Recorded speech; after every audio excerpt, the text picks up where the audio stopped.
우리가 지난주에 진리라는 것이 있는가 하는 내용을 함께 생각을 했었죠. 우리 기독교 진리가 다른 종교의 진리, 다른 진리 주장과 어떻게 다른가 하는 것을 생각했어요. 예고해 드린 대로 오늘은 세상에 악과 고통이 왜 있는가, 하나님께서 왜 악을 활용하시고 고통을 허락하시는 것인가, 왜 악을 빨리 제거하지 않으시는가 라고 하는 주제를 여러분과 함께 나누려고 합니다. 사실 이 저희 설교 순서는 미국의 리드머 장로교회라고 하는 그 교회에 지금 은퇴하셨는데 팀 켈러라고 하는 목사님이 쓰신 책의 순서를 제가 따르고 있습니다. 그 책은 하나님을 말하다 라고 하는 제목인데요, 영어 제목이 더 유명합니다. The Reason for God이라고 하는 책입니다. 이 책은 미국 뉴욕 타임즈와 그리고 미국 아마존 서점에서 종교 부문 베스트셀러를 오랫동안 했던 아주 유명한 책입니다. 그리고 이 책은 신자들 뿐 아니라 특히 불신자들에게 굉장히 많이 영향을 미쳤어요. 하나님을 찾는 사람들, 하나님이 있나? 기독교가 정말 진리야? 라고 하는 의문을 가진 많은 사람들에게 결정적으로 영향을 줬던 책이 이 하나님을 말하다, The Reason for God이라고 하는 이 책입니다. 제가 이 책의 내용을 읽고 또 스스로 소화해내고 그 순서를 따라서 여러분에게 한 주제씩 소개를 하고 있습니다. 지난주에는 진리에 대한 이야기를 함께 나눴고요. 오늘은 말씀드린 것처럼 세상에 악과 고통이 왜 있는가라고 하는 주제에 대해서 생각을 하려고 합니다.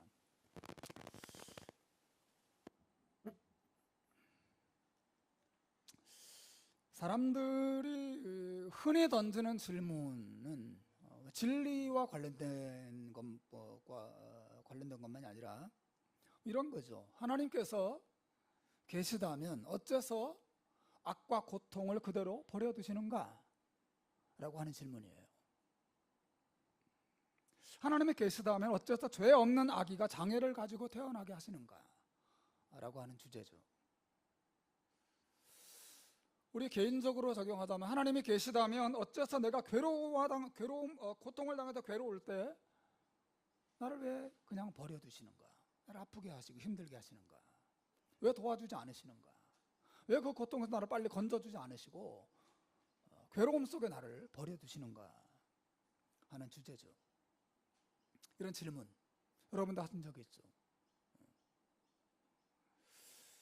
하나님이 전능하시고 모든 것을 아시고 모든 일을 하실 수 있는데 어째서 무장괴한이 죄 없는 사람들에게 총을 난사할 때 가만히 계시는가? 아니, 그 무장괴한이 테러를 계획할 때 이미 그 계획을 하나님이 좀 좌절시키시고 계획을 다른 데로 돌리시고 아니면 그 괴한을 그냥 생명을 거두어 갔을 수도 있는데 어째서 가만히 계시고 그 모든 상황을 버려두시는가 하는 질문이죠. 어째서 지진이나 쓰나미 등으로 많은 사람이 죽도록 하나님 버려두시는가? 여러분, 이런 주제는 질문은 너무너무 많고 우리가 답하기 쉽지 않은 질문입니다. 특히 우리가 그 재난을 당한 그 고통에 떨어진 당사자라고 할 때 그 어떤 대답으로도 만족을 할 수가 없는 굉장히 어려운 질문이죠. 사람들은 이런 질문에 대해서 대답을 찾지 못하면 대부분 이런 결론을 내립니다. 그러므로 기독교의 하나님은 없다. 여러분, 기독교의 하나님은 그 두 가지를 말하지 않습니까? 그 하나님은 전능하신 하나님이고 선하신 하나님입니다. 그죠? 하나님은 모든 일을 할 수 있고 그리고 항상 우리를 사랑하시는 선하신 하나님입니다. 근데 하나님이 우리를 악에 그대로 버려두시고 고통 속에 그대로 버려두신다면 선하신 하나님이라고 할 수 있을까? 만약에 선하다 하더라도 능력이 없기 때문에, 도울 능력이 없기 때문에 버려두시는 거 아닌가? 전능하신 하나님은 아니지 않을까? 라는 생각을 갖는 거죠. 전능하시지만 선하지 않든지, 그죠? 무슨 말 이해하시겠죠? 전능하지만 선하지 않든지, 반대로 선하지만 전능하지 않든지, 뭐 둘 중에 하나죠. 아니면 하나님은 없든지. 여러분, 대단히 심각한 고민이고, 많은 사람들이 이런 질문을 던지고 그러고 나서 내리는 결론이 그것입니다. 하나님은 없어. 하나님의 계시다면 어째서 나를, 우리 집안을, 그리고 이 세상을 이렇게 버려두시는가? 하나님이 있다 하더라도 그 하나님은 기독교가 말하는 전능하시면서도 선하고 선하면서도 전능한 그런 하나님은 아니야. 그러므로 나는 그런 하나님이라 믿지 않겠어 라고 하는 것이 일반 사람들의 결론이죠. 분명히 여러분 가운데도 그런 그 어려움과 고통 때문에 하나님에 대해서, 하나님을 내버리고 그냥 하나님 믿는 것을 포기하는 할 만한 그런 용기는 없다 하더라도 하나님에 대한 보이지 않는 원망들, 하나님 나를 왜 이렇게 만드셨는가, 우리 집안을 왜 이렇게 풍비박산을 내셨을까 라고 하는 하나님을 향한 원망을 가진 분들이 계실지도 모르겠어요. 여러분, 이 주제를 다루기가 쉽지는 않지만 일단 여기로부터 우리가 출발해 보면 좋겠어요. 여러분, 사람들이 악과 고통이 나쁘다고 생각하는 이유가 뭘까요? 악과 고통은 없어져야 한다고 생각하는 이유가 뭘까요? 그것은 악과 고통이 의미가 없다고 생각하기 때문에 그래요. 무슨 의미가 있겠어요? 악과 고통은 나쁜 거야. 왜? 아무 의미 없는 것이거든.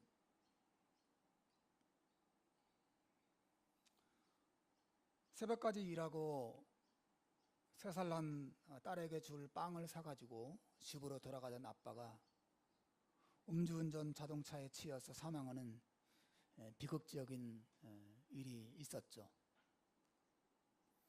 그 아빠가 그 어린 딸내미와 아내를 두고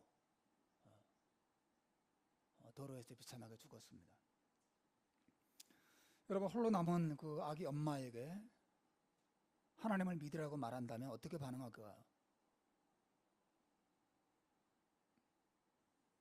분명히 그 엄마는 하나님이 어디 계시냐 그렇게 반응할 것입니다. 이런 일이 일어나도록 버려두시는 하나님이라면 나는 그런 하나님 안 믿는다. 하나님은 없다. 이 고통, 이 아픔에 무슨 의미가 있는가? 그 사람들이 악과 고통이 나쁘다고 생각하고 없어져야 마땅하다고 생각, 절대로 와서는 안 되는 나쁜 것이라고 생각하는 이유는 그 고통에 의미가 없다고 생각하기 때문에 그렇습니다.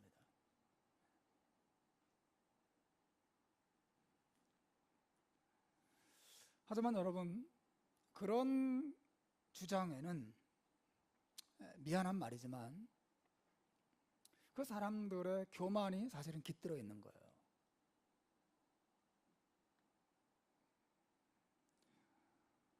무슨 말이냐면 자신에게 찾아온 고통과 악이 찾아온 의미가 지금 내 눈에 보이지 않기 때문에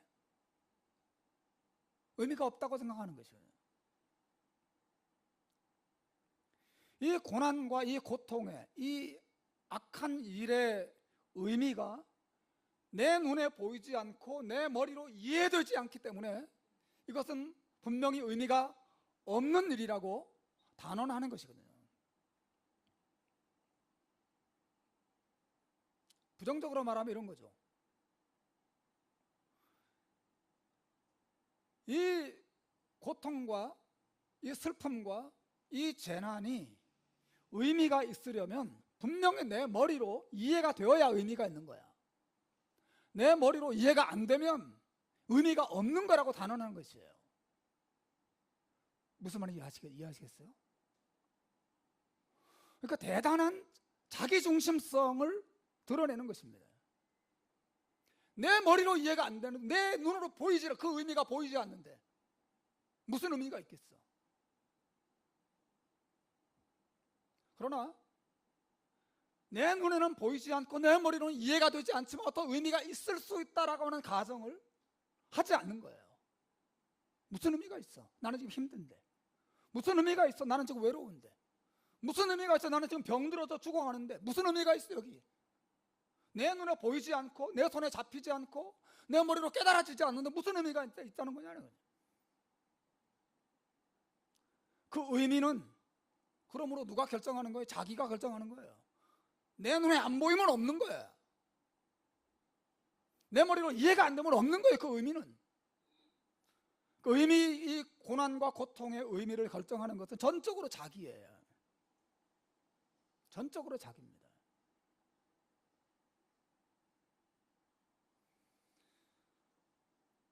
여러분, 우선 이것을 생각해 보셔야 돼요. 우리가 찾아온 악과 고통이 의미가 정말 없을까? 그게 없기 때문에 없는 것인지 아니면 내 눈에 보이지 않기 때문에 없다고 생각되는 것인지 생각해 보셔야 돼요. 지구상에 일어나는 수많은 재난과 고통과 슬픔과 죽음과 이별과 아픔들, 내 눈에 볼 때는 아무 의미 없는 것이고 저 쓰레기 같은 것이 다 없어져야 된다고 생각하는, 물론 우리는 그 이유를 다 설명할 수는 없어요. 그러나 설명할 수 없다라고 하는 것과 아예 의미 자체가 없다고 말하는 것도 전혀 다른 문제인 거예요.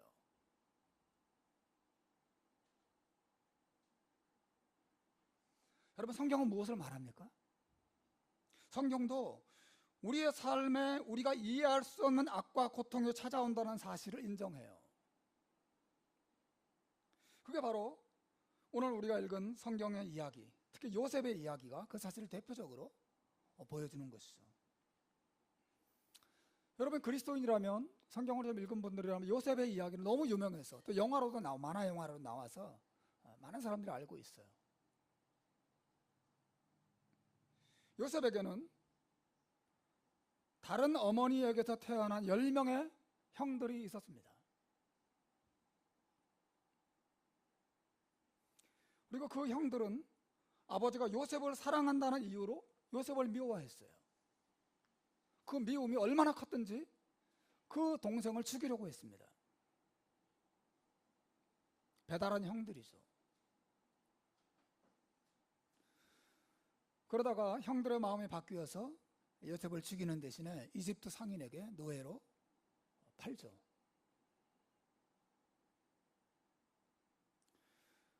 그리고 이 요셉이 노예로 팔려간 것도 억울해 죽겠는데 노예살이를 하다가 도중에 자기 집 여주인을 성폭행하려고 했다라고 하는 누명을 쓰고 감옥에 갇히기도 하죠. 여러분이 만약에 요셉이라면 어떤 생각을 했을까요? 여러분의 인생을 바라보면서. 혹시 여러분 가운데 가족들로부터 인신매매를 당하신 분이 계신가요? 우리 오빠가 나를 팔았어. 우리 형이 나를 팔았어. 우리 부모가 나를 포주역에 넘겼어. 그런 일 당하신 분 혹시 계세요? 요셉은 그런 일을 당한 것입니다. 그것도 나이가 많아서 그런 게 아니라 젊은 소년의 시절에 노예가 됐어요. 그리고 억울한 누명을 쓰고 감옥에 갇혀서 수금을 기다려야 하는 절망적인 신세에 떨어졌습니다. 여러분이 만약에 요셉이라면 아니 요셉 자신도 분명히 이렇게 생각했을 거예요. 전능하시고 선하신 하나님이 어디 있는가? 왜 나에게 이렇게 악하고 고통스러운 일이 벌어지도록 허락하시는가? 이 고통들이 무슨 의미가 있는가? 나는 아무 잘못이 없고 아버지로부터 사랑받은 것밖에 없고 난 성실하게 일한 것밖에 없는데 나는 미움을 당하고 팔려가고 누명을 쓰고 감옥에 갇히고 내 인생이 이렇게 막장으로 달려가게 됐다. 하나님은 어디 계신가? 하나님은 정말 선하신가? 하나님은 전능하신가? 왜 나를 이곳에 버려두시는가? 라고 하는 질문을 가졌을 것입니다. 그런데 여러분, 우리가 잘 알듯이 훗날 요셉은 이집트의 총리가 돼요. 2인자가 됩니다. 그리고 그 당시 기근으로 죽어가던 온 세상에 곡식을 나누어 주고 온 세상을 살리는 영웅이 되죠. 잠시 후 요셉은 자기를 이집트 노예로 판 원수 같은 형들을 만나게 됩니다. 그때 자기를 노예로 판 그 원수 같은 형들을 만나서 형들에게 무슨 말을 했습니까? 요셉이 한 말이 오늘 본문에 나와 있어요. 요셉이 형들에게 이런 말을 합니다. 나는 당신들의 아우 요셉입니다. 바로 당신들이 애굽에 노예로 판 당신들의 동생입니다. 그러나 당신들이 나를 이곳에 팔았다고 근심하지 마십시오. 한탄하지 마십시오. 왜냐하면 하나님이 생명을 구원하시려고 나를 당신들보다 먼저 이 땅에 보내신 것이기 때문에 그렇습니다. 저는 당신들을 원망하지 않습니다. 내 고난에는 뜻이 있었습니다. 내 고통에는 뜻이 있었던 것입니다. 말하자면 이렇게 말하는 거죠. 그때는 잘 몰랐습니다. 하나님이 왜 이렇게 내게 아픔을 주시고 내 인생을 이렇게 슬픔으로 가득하게 하시는지 그때는 내가 미처 몰랐습니다. 때때로 나도 하나님을 원망하기도 했고 하나님을 욕하기까지 하고 신앙을 다 내어버릴 위기까지 갔었습니다. 그러나 이제는 제가 압니다. 이제는 제가 알게 됐습니다. 하나님께서 내 인생에 이런 아픔과 어려움을 주신 이유는 나를 통해서 여러분을 살리고 온 세상을 살리기 위한 더 큰 계획이 있었기 때문입니다. 그런 고백을 요셉이 하고 있는 것이죠. 고통에는 뜻이 있습니다. 혹은 고통에는 의미가 있습니다 라고 하는 것이 요셉의 놀라운 고백이에요.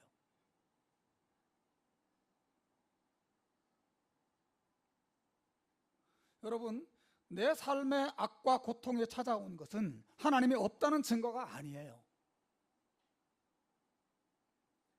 또 그것은 하나님이 나를 버리셨다는 증거도 아니고 하나님이 선하지 않다라고 하는 증거도 아닙니다. 하나님은 능력이 없어서 나를 그대로 버려두시는 그런 증거도 아니에요. 다만 우리가 그 고난과 아픔을 허락하신 하나님의 뜻을 온전히 알지 못할 뿐이죠. 이해를 그때로 우리의 눈에 잘 보이지 않는 것입니다.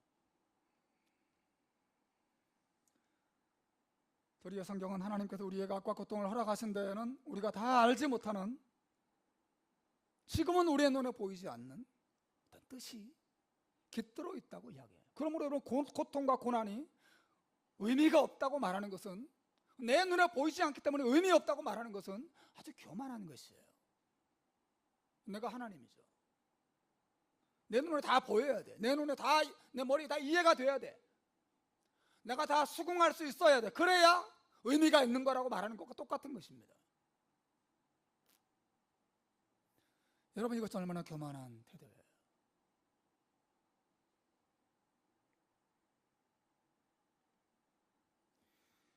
우주의 크기를 봤을 때 학자들에 의하면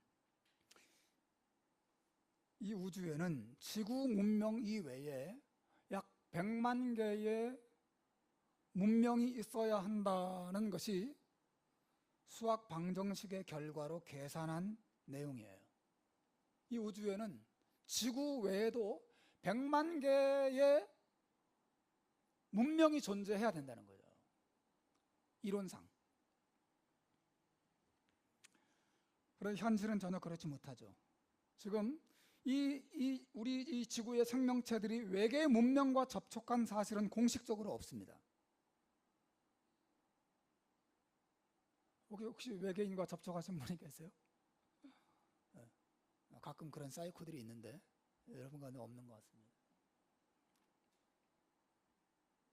하지만 여러분, 아무도 그러므로 우주에 다른 생명체는 절대 없다라고 말하지 않습니다. 그렇지 않습니까? 과학자들은 여전히 꿈을 가지고 있어요. 어디엔가 있을 거야. 그렇지 않나요? 어디엔가 다른 생명체, 다른 문명이 있을 거야. 아직 우리가 거기까지 못 가서 모르는 것이지 라고 생각해요. 오랜 세월이 흐르고 우리 지구의 문명이 더 발달하면 그 다른 그 우주의 어딘가에 있는 그 문명과 우리가 다시 접촉하게 될, 컨택하게 될 날이 분명히 올 거야 라고 하는 기대를 가지고 있죠. 그래서 우주 개발을 계속해서 하고 전파를 쏘고 망원경으로 우주를 살피고 하고 있는 것이죠.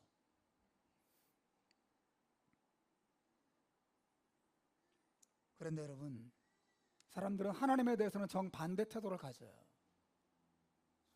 우주의 문명을 찾는 일에는 매우 지혜로워요. 어디인가 있을 거라고 자기 눈에 보이지 않고 자기 머리로 다 이해되지 않아도 아직 증거가 발견되지 않았어도 어딘가 있을 거라고 생각하는데, 하나님에 대해서는 자기 머리로 이해가 되지 않으므로 그러므로 없어라고 결론을 내린 것입니다. 여러분, 이것이 얼마나 정반대되는 어리석은 태도예요.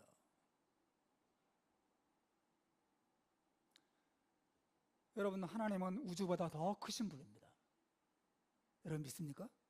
하나님은 온 우주의 창조자세요.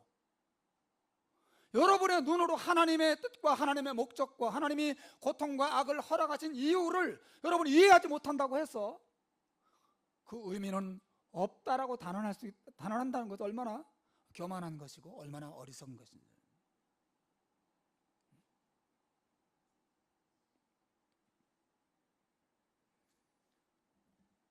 여러분, 하나님은 없다고 말하는 것이 악과 고통을 해결하는 참된 길이 아니에요. 오히려 문제를 더 복잡하게 만들 수 있습니다. 기분 나빠서 아예 하나님 없어 라고 그냥 쉽게 말할 수 있을지는 몰라도 그것은 좀 더 생각해 보면 굉장히 위험하고 어리석은 결론이에요. 여러분이 하나님 없다라고 말하는 순간 고통의 의미만 없어지는 게 아니라 여러분의 존재 자체의 의미가 없어지는 것이에요.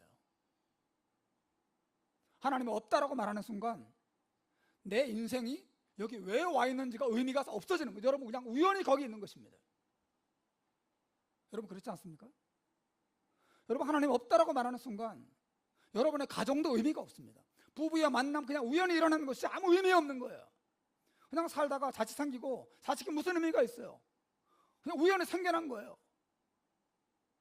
여러분, 하나님 없다라고 말하는 순간 잠깐 내 기분 나빠서 내가 하나님 나한테 이렇게 어려움을 주니까 하나님 없는 게 분명해 라고 말하면 속은 시원할지 몰라도 여러분, 그렇게 말하는 순간 하나님 없다라고 하는 결론을 받아들이는 순간 여러분의 인생은 완전히 무의미해지는 것입니다.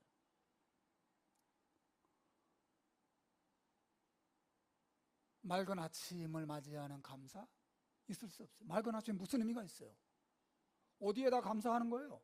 날씨 너무 좋은데? 너무 감사하다. 누구한테 감사하는 것입니까? 감사할 게 아무것도 그냥 자연스럽게 이루어지는 거예요. 우연이에요, 우연.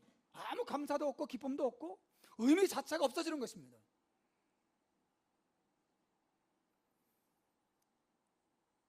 여러분, 하나님 없다라고 말하는 것 얼마나 생각 없는 발언인지 몰라요. 많은 사람이 하나님 없다라고 말하면서 진화론을 거들먹거려요.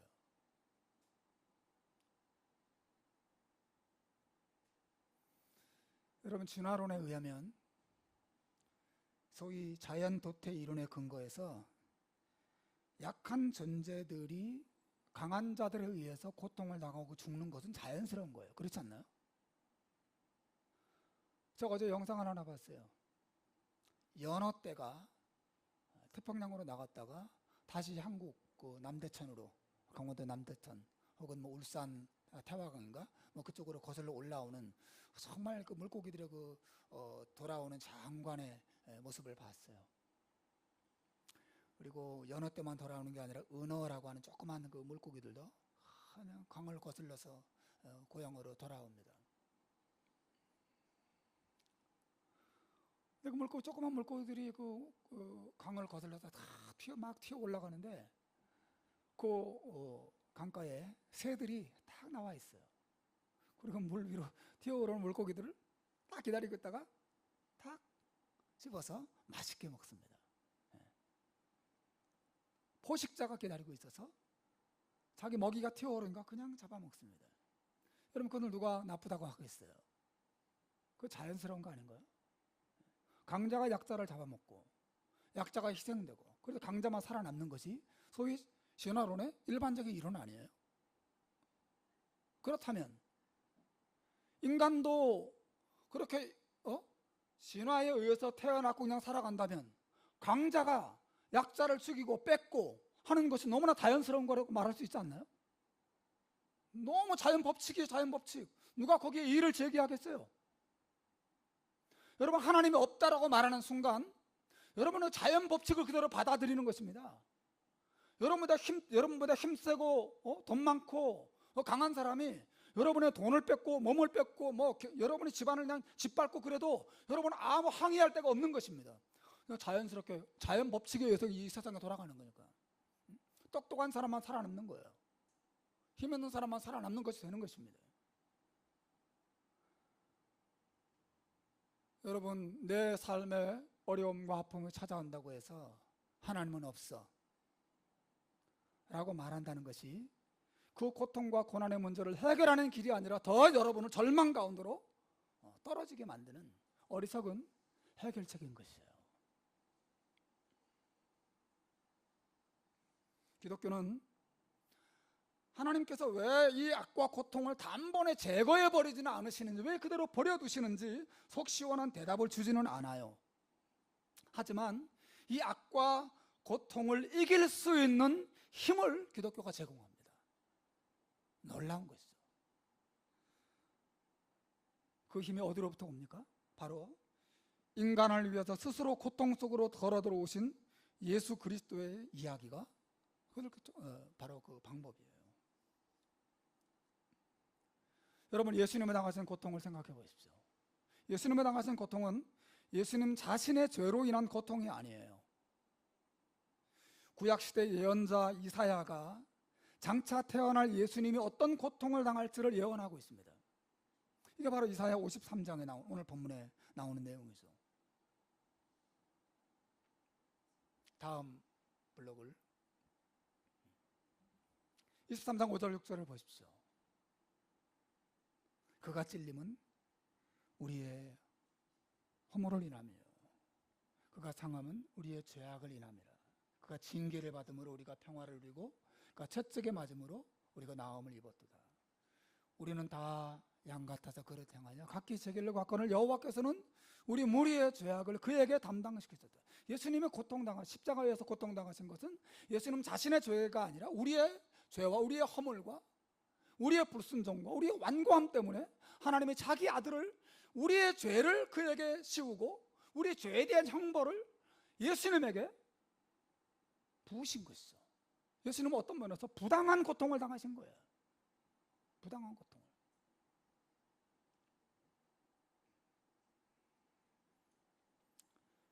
왜? 여러분, 이제 하나님께서 왜 자기 아들이, 그렇게 죄 없는 아들이 고통당하도록 십자가에 버려주셨습니까? 왜 그렇죠? 여러분 다 아시죠? 네? 왜 그랬죠? 우리를 사랑하시기 때문이죠. 여러분, 십자가의 고통을 보면 거기 하나님의 사랑이 나타나 있어요. 우리를 사랑하시고 우리를 구원하시기 위해서 여호와께서는 우리 모두의 죄악을 그에게 담당시키셨다. 하나님의 마음이 나타나 있습니다. 그러므로 여러분, 하나님께서 우리에게 고통을 허락하신 이유가 무엇인지는 설명할 수 없어도 적어도 그분이 우리를 사랑하지 않기 때문에 고통을 허락하는 것이 아니라는 것은 분명하죠. 그렇지 않습니까? 여러분, 예수님의 십자가의 고통을 가만히 바라보세요. 하나님께서 무정하시기 때문에 우리가 고통당하는 것에 아무 느낌도 없고 냉랭한 마음을 가지고 있기 때문에 우리에게 고통을 허락하시는 것도 아니고, 우리를 사랑하지 않기 때문에 고통을 허락하시는 것도 아니에요. 도리어 우리를 그 고통에서 건지시기 위해서 자기 아들이 우리 대신 고통당하도록 십자가에 내어주신 분이 바로 우리 하나님 아버지이시라고 하는 거죠. 우리 하나님 아버지는 고통 속에 있는, 슬픔 속에 있는, 죄에 눌려있는, 어둠 속에서 살아가 눈물을 흘리는 그런 죄인들의 고통을 긍휼히 여기고 불쌍히 여기고 그들을 돕기 원하시고 그들을 사랑하시고 그들을 용서하시고 그들을 거기도 구원하기를 원하시는 하나님이신 것을 성경은 말하고 있습니다. 사랑하는 여러분, 제가 여러분 무슨 말을 하고 있는지 아시겠어요? 고난과 고통이 나에게 의미가 없다고 생각하기 때문에 하나님을 없다라고 말하는 것은 어리석은 것이고, 그리고 그것은 위험한 거예요. 반대로 여러분이 하나님을 인정하고 하나님의 은혜를 붙들게 되면 그 고통과 고난의 문제를 이길 수 있는 진정한 힘을 거기로부터 얻는 것입니다. 어떻게요? 그 고통을 함께 아파하시고 함께 슬퍼하시고 거기로부터 우리를 구원하기를 기뻐하시는 하나님의 사랑을 그 십자가로부터 얻을 수 있기 때문에 그렇습니다. 주안의 사랑하는 여러분, 하나님께서 우리를 왜 빨리 경제적인 어려움에서 벗어나게 하지 않으시는지 우리는 몰라요. 왜 우리에게 질병을 주시는지 우리는 모릅니다. 왜 말 안 듣는 자식 때문에 내가 이렇게 속을 썩이고 괴로워해야 되는지 나는 알 수가 없어요. 설명할 길이 없습니다. 내 눈에 그 의미가 보이지 않고 내 머리로 이해가 되지 않습니다. 하지만 그것은 하나님이 여러분을 사랑하지 않거나 하나님이 여러분에 있어서 무심하기 때문에 주시는 그런 그런 아픔은 아니라고 하는 것이죠. 그리고 하나님은 저와 여러분을 사랑하십니다. 여러분 믿으시길 바랍니다. 하나님 우리를 사랑하십니다. 십자가는 그것을 보여주는 분명한 증거예요. 하나님 우리를 긍휼히 여기세요. 저는 정말 그렇게 생각합니다. 우리가 가정에서 혹은 직장에서 이 이민 생활에서 살아가는 가운데 많은 아픔과 고통을 겪으며 살아가는 모습을 하나님 보시면서 너무 마음 아파하시고 슬퍼하시고 저는 근심하신다고 생각해요. 하나님은 할 수 없어서, 할 능력이 없어서, 사랑이 없어서 우리를 그대로 버려두시는 것이 아니라 거기 하나님의 우리가 이해하지 못하는 뜻이 있기 때문에 그 뜻이 이루어질 때까지 거기 머물게 하시는 것입니다. 여러분, 이것이 기독교입니다.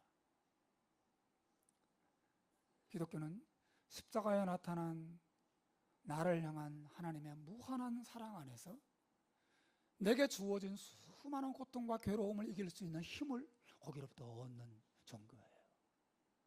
거기로부터 얻습니다.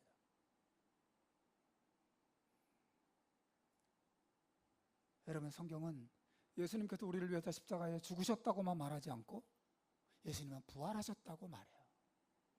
여러분, 이것은 무엇을 말합니까? 그것은 하나님께서 때가 되면 이 세상에서 모든 죄와 슬픔과 죽음을 몰아내고 최종적으로 승리를 선언하실 것에 대한 약속이죠. 예수님이 부활하신 것처럼 언젠가 때가 되면 모든 하나님의 백성들을 죽음에서 부활하게 하셔서 고통과 슬픔과 모든 괴로움에서 벗어나서 완전한, 이 죄에서 완전하게 벗어난 영원한 새로운 세상을 우리에게 주실 것에 대한 하나님의 약속인 것입니다. 이 부활이죠. 여러분, 십자가의 죽음도 놀라운 위로를 우리에게 줘요. 하나님의 사랑, 나를 향한 하나님의 사랑과 은혜와 하나님의 긍휼을 그 십자가가 우리에게 가르쳐줘요. 동시에 예수님의 부활은 내 삶이 여기서 끝나지 않고 때가 되면 내 모든 고통과 슬픔을 하나님이 갚아주시고 보상해 주실 것을 약속하고 있어요. 그리고 그 영원한 나라로 내가 가고 있다는 사실을 성경은 말하고 있습니다. 여러분, 예수 그리스도의 십자가의 죽으심과 부활이 이 죄 많고 고통스럽고 눈물이 많은 세상을 이길 수 있는 참된 힘의 근원인 것이에요. 이것이 아니면 무엇으로 고통의 문제를 이길 수 있어요? 여러분이 하나님 없다고 말하는 순간 고통의 문제를 이길 수 있어요? 그건 감정적으로 대응하는 것이지 논리적으로 말이 안 되는 것입니다. 감정적으로 대응하지 마시고 도리어 성경의 진리에 귀를 기울이십시오. 여러분, 요한계시록 21장 4절에 보면 우리 하나님의 놀라운 미래의 약속이 주어져 있어요. 모든 눈물을 그 눈에서 닦아주시니 다시는 사망이 없고 애통하는 것이나 곡하는 것이나 아픈 것이 다시 있지 아니하리니 처음 것들이 다 지나갔음이라라. 여러분, 날이 올 것입니다. 여러분, 믿으시길 바랍니다. 그 날이 옵니다. 영원한 그 나라가 와요. 하나님께서 우리를 더 이상 죄와 슬픔 속에 버려두지 않으시고 거기로부터 온전히 벗어나서 영광을 누리게 할 날이 우리에게 다가오고 있습니다. 신자는 십자가를 통한 놀라운 하나님의 사랑과 그 위로 속에 살고 또 부활 안에서 장차 우리에게 다가올 영광을 소망하면서 살아가는 것이 이 귀한 성경의 진리인 것입니다. 사랑하는 여러분, 여러분의 생각과 고집으로 하나님을 원망하고 하나님이 없다라고 말하는 하나님을 향한 신뢰를 내다 버림으로써 여러분의 고통의 문제를 해결하려고 하지 마시고 도리어 예수님의 십자가와 그 부활의 은혜를 바라보고 하나님을 신뢰하고 하나님의 사랑을 의지하는 가운데 그 믿음으로 이 인생활의 어려움들, 여러분의 아픔들, 주님이 주신 그 능력을 가지고 이겨내시는 귀한 은혜가 있기를 주님의 이름으로 축원합니다. 기도하겠습니다.